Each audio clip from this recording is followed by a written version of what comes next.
Single masak apa tu? So hari ni kita masak cheesy loaded baked potato. Nah, mula-mula kita lenyekkanlah dulu potato pengetang tu, letak sikit margarin ataupun aku tak butter kot orang cakap ni. Lepas tu kita masukkan susu sikit. Lepas tu ada juga garlic powder.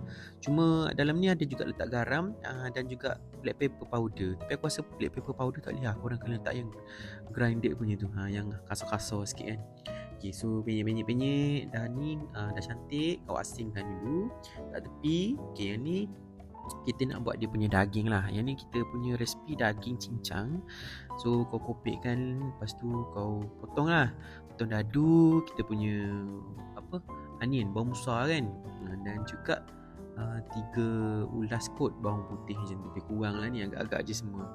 Okay, dah kopek semua. Kau panaskan api, minyak sikit. Lepas tu letaklah kita punya bawang tadi. Lepas tu masukkan daging.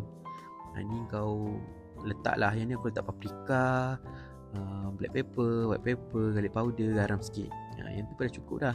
Tapi kalau korang nak jenis yang macam ada kuah, boleh letak yang Prego punya tomato tu kan. Yang tu aku letak agak lah.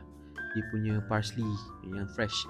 Dah siap. Korang layerkan dengan daging kat bawah. Lepas tu kat atas tu korang letak potato yang korang dah lenyek-lenyek tadi kan.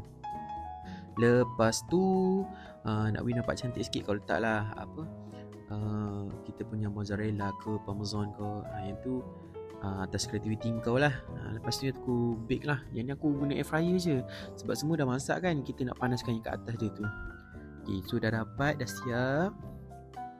Inilah hasilnya. Rupa dia macam biasa lah. Rupa tak ada sangat lah, tapi rasa tu ada.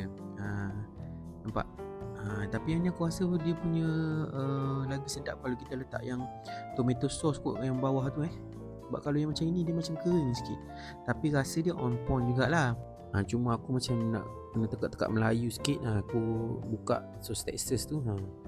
Bila ada sos cili tu baru terangkat. Sebab tu aku rasa kalau yang ada tomato tu lagi best kot